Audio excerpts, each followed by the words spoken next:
आपण मानंकु स्वागत करुछि मो चैनल रे। आज आमे आउ एक नुआ गप शुणा जहाँकि श्री रामंग उपर आधारित। गपटी मु निजे लिखी।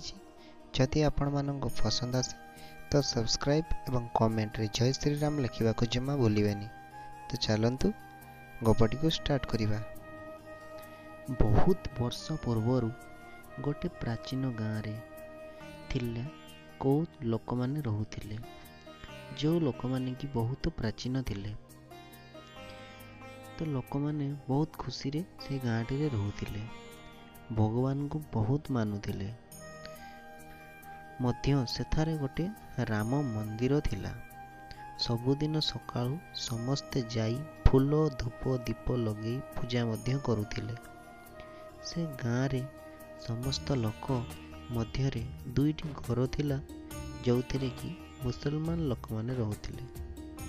हेले समस्ते मिसिकी रहुथिले।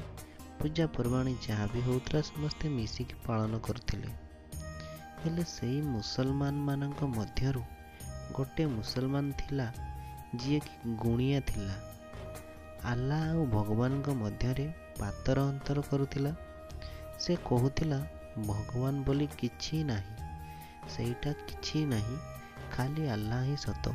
आ गाँ लोक मानक भितरु जो माने अल्प वयस्क थिले एवं जो पिला माने थिले से माननको भगवान नाहंती। जदि अछंती काहीकि देखा दउ नाहंती, किछि चमत्कार करू नाहंती, एमती कही कही से माननको मुंडरे कुबुद्धि पुरौथुला। से अल्प वयस्क लोक पिला माननको मुंडरे कुबुद्धि पुरैकी सेमाननको मध्य तांको धर्म परिवर्तन करने को बाध्य करुथिला। जा फल से लोक माने घरे जाई वो धर्म परिवर्तन करने बाध्य करुथिले तांको घर लोकन को। सब बेले यही कथा को लेकिन कली झगड़ा होतिला से लोक मानक घरे। सबु हिंदू लोक माने विकल रे श्री राम को प्रार्थना कले, कहीं ना से गाँव लोक माने श्री राम को बहुत मानुथिले एवं तांको प्रार्थना करी करी कांदुथिले। भगवान केबे केही तांको भक्तर दुख सही पारंती नहीं। यह तो आपण माने समस्त जानिथिबे। श्री राम जी आम जगन्नाथ भी सीए, आम कृष्ण भी सीए। तांकर अलग अलग जुगरे अलग अलग रूप। कली जुगरे मध्य लेखा है मालिकारे जे से कल्की रूप नहीं जन्म नेबे। चौठी श्रीराम का नाम थाए सीठी आपण माने जानिथिबे हनुमान जेमिति हेले भी आसिक पहुंची जाती। यह निराट सत्य अटे। तापर कौन हैला ना सकाळु जेतेबेले गाँ लोके मंदिर को पूजा करने को गले देखिले गोटे लोक धोती और गंजी पूरा धला कलर आ मुंडरे चिता गेंजी रे जय श्री राम लिखा है।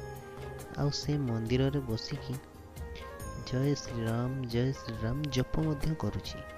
बेकरे रुद्राक्ष माल, मुंडरे चिता, धला कलर धोती और गेंजी पिंधिकी से बसिछि। तांको जेतेबेले पूजा करने को जाइथिबा लोक पचारिले तमे कोउठु आसिछ बाबू, कोउठी तम घर? से कहिले मोर घर द्वार किछि नाही। तम घर? से कहिला मोर घर द्वार किछि नाही, मोर केही नाहंती, मो अनाथ। मु ए मंदिर रे आज ठारू रहिबी। जदि आपण गाँ वालांकर किछि आपत्ति न थाए तो गाँ लोक रहिबा को अनुमति देले।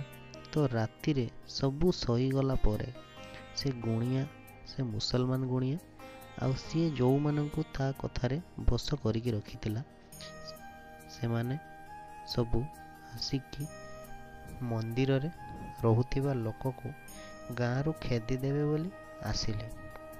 ताकू डाकिले आउ ताकू कहले जदि भल दशा अच्छी पला, नहले तोते मारिकी खेदी देबू।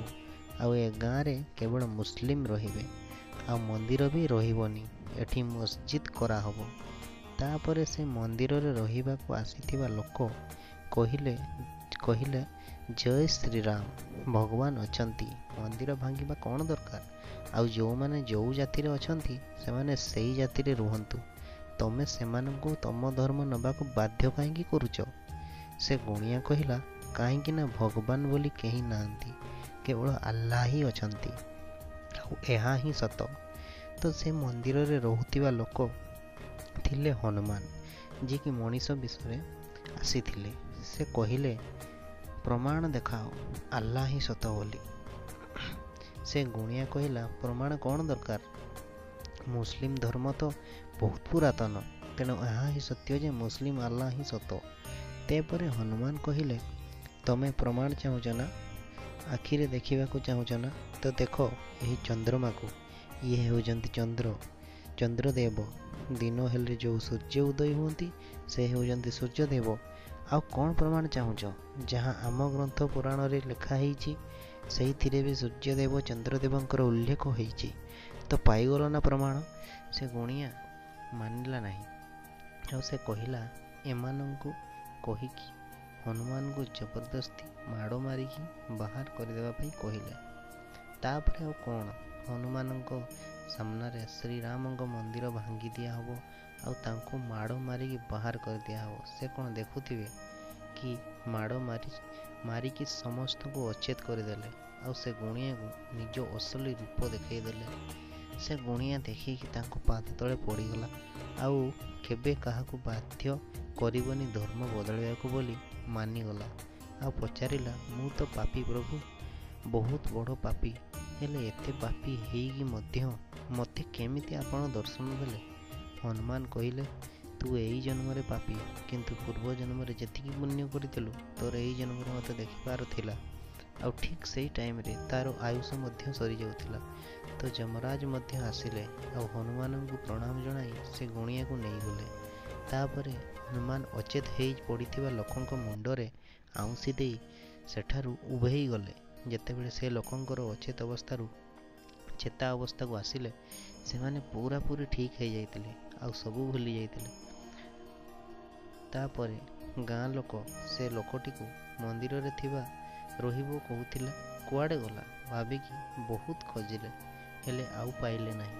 ତାପରେ ଭାବିଲେ କି ଭଗବାନ ବୋଧେ ନିଜେ ଆସିକି ଆମକୁ ସାହାଯ୍ୟ କଲେ।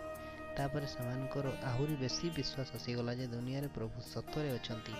ଯଦି ଏଇ ଶ୍ରୀରାମଙ୍କର ମହିମା ଉପରେ ଗପଟି ଆପଣମାନଙ୍କୁ ଭଲ ଲାଗିଥାଏ ତ ଆପଣମାନେ ଚ୍ୟାନେଲକୁ ସବସ୍କ୍ରାଇବ୍ କରି ଲାଇକ୍ ବଟନଟି ଦବାଇ ଦେବେ, ଆଉ ବେଲ୍ ବଟନକୁ ବି, ଆଉ କମେଣ୍ଟସରେ ଜୟ ଶ୍ରୀରାମ ଲେଖିବାକୁ ଭୁଲିବେନି। ଜୟ ଶ୍ରୀରାମ। ଦେଖା ହେବ ଏକ ନୂଆ ଗପରେ। ସେ ପର୍ଯ୍ୟନ୍ତ ବାଏ ବାଏ।